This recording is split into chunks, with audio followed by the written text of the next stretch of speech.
ہم نے اپنی ویڈیو مدارس، اسلام، طالبان، سیکیورٹی ایجنسیز اور قرآن کے پہلے پارٹ میں کچھ پوائنٹس مثلاً قرآن کی اتھارٹی کا غلط استعمال، مفتیزم، خفیہ شادی، دین و دنیا اور اس جیسے چند دوسرے نکات کا سرسری انداز میں جائزہ لیتے ہوئے اس بات پر روشنی ڈالی کہ کس طرح صحیح فہم اور درست ادراک کے بغیر بہت سارے خود ساختہ تصورات قرآنی تفسیر کے نام پر اسلام میں داخل کر دیے گئے۔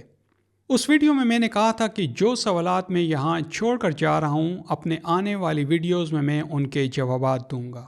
اپنی اس ویڈیو میں ہم سب سے پہلے ناسخ و منسوخ کے نقطے پر اپنی توجہ مرکوز کرتے ہوئے اس بات کا تجزیہ کریں گے کہ کس طرح ناقص فہم اور انسانی لکھی کتابوں میں درج تشریحات، روایتوں اور حکایتوں کو پیش نظر رکھتے ہوئے قرآن کی آیات کو اسی پس منظر میں دیکھا گیا اور وقت کے ساتھ ساتھ دانستہ طور پر انجیکٹ کیے گئے خود ساختہ یا نادانستگی میں تعبیر کیے گئے غلط کانسیپٹس کو قرآن کے طاقتور ترین سپریم ویلیڈیشن سسٹم یا اعلیٰ ترین نظام تصدیق سے ویریفائی کیے بغیر ان کانسیپٹس کو اسٹیبلش فیکٹ یعنی سچ کی حیثیت دے دی گئی۔ مثلاً اگر آپ یوٹیوب کے سرچ انجن میں جا کر ناسخ و منسوخ ٹائپ کریں تو پوری ایک لمبی لسٹ آپ کے سامنے آ جائے گی جس میں مختلف مذہبی حلقوں سے تعلق رکھتے لوگ ماضی میں کی گئی تشریحات کا حوالہ دیتے ہوئے دعویٰ کرتے ہیں کہ بعض قرآنی آیات دوسری آیات کو منسوخ کرتی ہیں اور اسی نقطہ نظر کو مختلف حوالوں سے پروو کرتے نظر آتے ہیں۔ ان لوگوں کے نقطہ نظر کو سمجھنے کے لیے آپ یوٹیوب پر جا کر دیکھ سکتے ہیں۔ کم و بیش سارے لوگ اسی نقطہ نظر کے حامی اور کم و بیش یہی خیالات دہراتے نظر آئیں گے۔ بات کرنے کا سٹائل اور الفاظ کا چناؤ مختلف ہو سکتا ہے، مرکزی خیال یہی ناسخ و منسوخ ہوگا۔ منسوخ آیات کی یہ تعداد سینکڑوں سے ہوتے ہوئے ان میں سے بعض لوگوں مثلاً شاہ ولی اللہ صاحب کے پاس 5 آیات پر آ کر رک جاتی ہے۔ انہی میں سے کچھ لوگ ایسے بھی آپ کو نظر آئیں گے جو ناسخ و منسوخ کے کانسیپٹ کو نہیں مانتے۔ یہ لوگ سورہ بقرہ کی آیت 106 کو بنیاد بنا کر اس سے یہ ناسخ و منسوخ کا حوالہ لیتے ہیں کہ یہاں قرآن کی آیات کی منسوخی کا کہا جا رہا ہے، اور اس سے پھر اس طرح کی چیزیں نکالتے ہیں کہ بعض اس طرح کی آیات بھی ہیں جو کہ ختم ہو گئیں اور ان کی تلاوت بھی ختم ہو گئی، اور کچھ کی تلاوت باقی ہے مگر ان کا حکم ختم ہو گیا، اور کچھ مزید دلائل۔ اپنے آنے والی ویڈیو میں ہم دیکھیں گے کہ کیا واقعی آیت 106 یہی بات کر رہی ہے۔ اب سوال یہ ہے کہ کیا واقعی قرآنی آیات ایک دوسرے کو منسوخ کرتی ہیں؟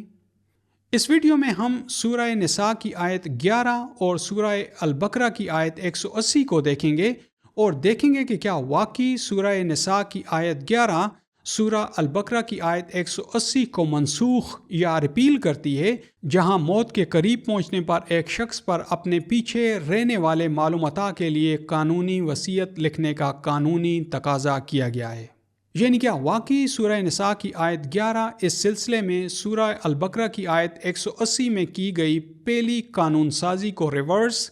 کینسل یا ایبروگیٹ یا انل کرتی ہے؟ یعنی کیا اسے آفیشیلی ختم کرتی ہے، یا یہ غلط فہمی عقائد سے متعلق کم مائگی کی بدولت اور اس عظیم کتاب کو صحیح اینگل سے نہ دیکھ سکنے کی وجہ سے پیدا ہوئی؟ کیا ہمارے آئین میں موجود وراثت اور قانونی وصیت کے متعلق کی گئی قانون سازی کی مختلف آرٹیکل آیات ایک دوسرے سے متصادم ہیں یا ایک دوسرے کی تکمیل کرتی ہیں؟ اور کیا حقیقتاً سورہ بقرہ کی آرٹیکل آیت 180 جس میں موت کے وقت متقین پر پیچھے رہ جانے والے مال و اسباب سے متعلق والدین کے لیے اور تعلق داروں کے لیے قانونی وصیت لکھنے سے متعلق امپوزڈ کی گئی کمانڈ سورہ نساء کی آرٹیکل آیت 11 کے ذریعے ایبروگیٹڈ یا منسوخ قرار دیتا ہے؟ چلے آئیں دیکھتے ہیں۔ تمہارے لیے اس بات کو لیجسلیٹ کر دیا گیا ہے، یعنی اسے قانونی حیثیت دے دی گئی ہے کہ جب تم میں سے کسی کو بھی موت قریب آ پہنچے تو اگر مال و اسباب چھوڑ جا رہا ہو تو والدین اور اپنے سے منسلک لوگوں کے لیے قابل فہم، واضح اور پبلکلی قانونی وصیت کرے۔ یہ متقین پر ایک رسپانسبلٹی ہے۔ حق ڈیوٹی یعنی رسپانسبلٹی کو کہتے ہیں۔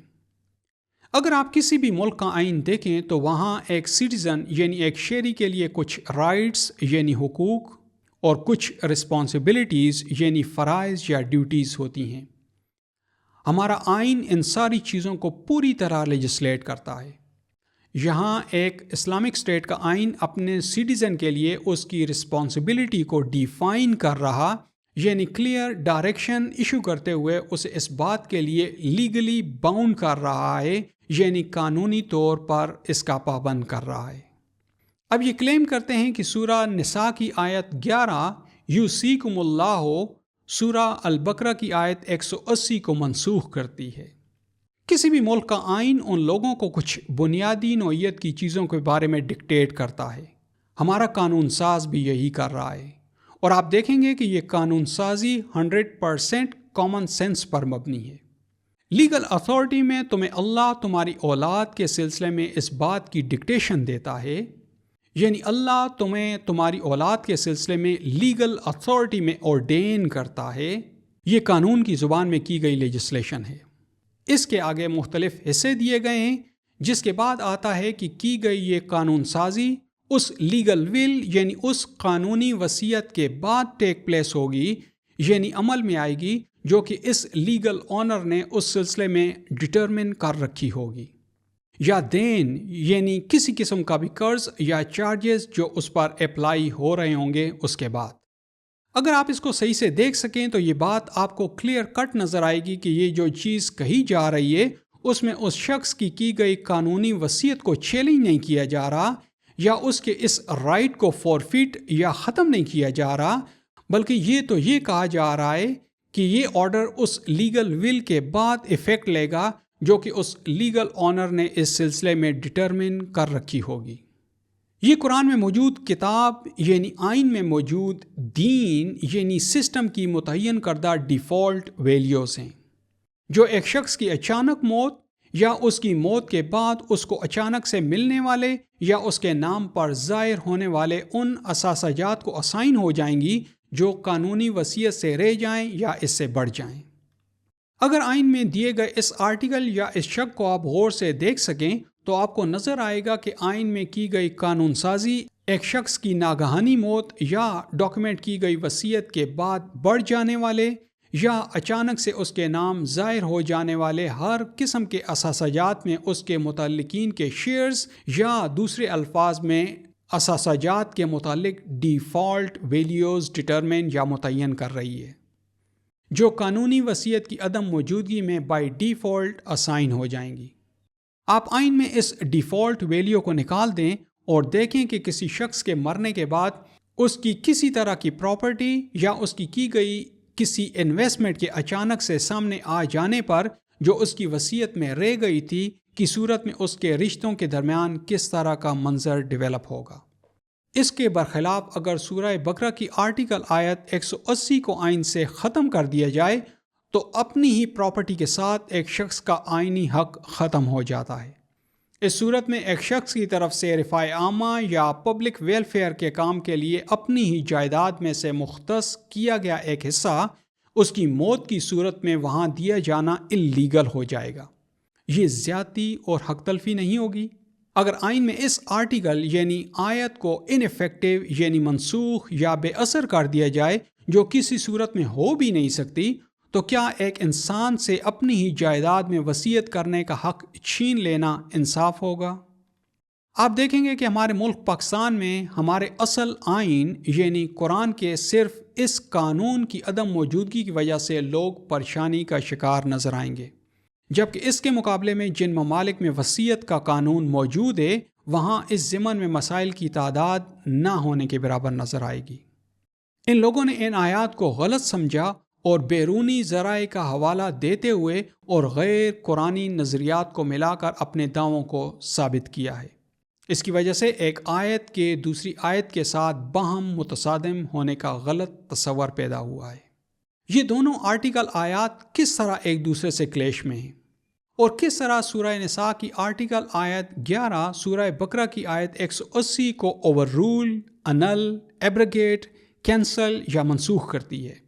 بلکہ یہ تو آپس میں عین ہم آہنگ اور ایک دوسرے کو کمپلیمنٹ کرتی، یعنی مکمل کرتے ہوئے اشکالات دور کرتی ہیں۔ سورہ نساء کی آیت 11 میں کی گئی قانون سازی سورہ بقرہ کی آیت 180 میں کی گئی قانون سازی کو کسی طرح بھی ایبروگیٹ یا منسوخ نہیں کرتی، بلکہ انڈورس کرتی ہے۔ یہ قانون سازی مکینیکل آلات میں پہلے سے طے شدہ ترتیبات یا ڈیفالٹ ویلیو کے مطابق ہے،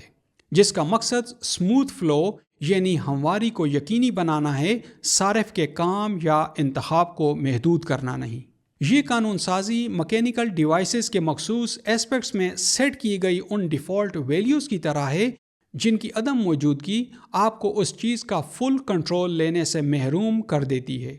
اور ان کی وہاں موجودگی یوزر کے اطمینان کے لیے ہوتی ہے، نہ کہ اسے ڈسٹرب کرنے کے لیے، اور وہ اپنی ہی کی گئی کسٹم چینجز کو کسی بھی وقت ڈیفالٹ ویلیوز پر ری سیٹ کر سکتا ہے۔